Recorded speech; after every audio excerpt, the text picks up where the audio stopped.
இன்னைக்கு நாங்க எல்லாரும் வேக வேகமா கிளம்பி ஏஎம்சி தியேட்டருக்கு வந்திருக்கோம். கல்கி மூவி பார்க்கலாம் அப்படின்னு சொல்லிட்டு தான். நான் ஆன்லைன்லேயே செக் பண்ண டிக்கெட்ஸ் எதுவுமே சோல்டு இல்ல. அதனால நேர்லயே வந்து வாங்கிக்கலாம் அப்படின்னு வந்து பார்த்தா இங்க வந்து எல்லாமே சோல்டுன்னு போட்டிருக்கு. என்னன்னு கேட்டா எல்லா ஷோஸுமே கேன்சல் பண்ணிட்டாங்க. செம்ம அப்செட்ல நாங்க வீட்டுக்கு போயிட்டாங்க.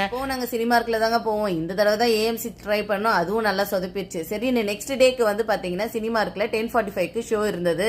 உடனே வந்து நாங்க ஆன்லைன்லயே புக் பண்ணிடலாம் அப்படின்னு சொல்லிட்டு புக் பண்ணிட்டேன். ஏன்னா ஒரு தடவை பட்டது இன்னொரு தடவை படக்கூடாது இல்லையா. உள்ள வந்ததுக்கு அப்புறமா பாத்தீங்கன்னா மூவி நான் வந்து எந்த ட்ரெய்லரோ இந்த மூவியை பத்தின எந்த ரிவ்யூஸோ எதுவுமே நான் பார்க்காம வந்தேன். ஸோ எந்த எக்ஸ்பெக்டேஷனுமே இல்லாம பார்த்ததுனால எனக்கு உண்மையிலேயே ரொம்பவே பிடிச்சிருந்தது. அதுலயும் வந்து எனக்கு அமிதாப் பச்சன் வந்த அந்த சீன்ஸ் எல்லாமே வந்து பயங்கரமா இருந்தது. அவர் வந்ததுக்கு அப்புறமா தான் வந்து அப்படியே மூவியே வந்து பீக்குக்கு போச்சுன்னு சொல்லலாம். அவ்வளோ வந்து பிடிச்சிருந்தது. நாங்க வந்து ரொம்பவே என்ஜாய் பண்ணோம் இந்த மூவியை. உண்மையிலேயே ஃபியூச்சர் வந்து இந்த மாதிரி தான் இருக்குமோ அப்படிங்கிற மாதிரி இருந்தது. எங்களுக்கு ரொம்ப பிடிச்சிருந்தது. உங்களுக்கு பிடிச்சிருந்துச்சுன்னா கீழே கமெண்ட்ல சொல்லுங்க. மறக்காம லைக் ஷேர் அண்ட் சப்ஸ்கிரைப் பண்ணிருங்க.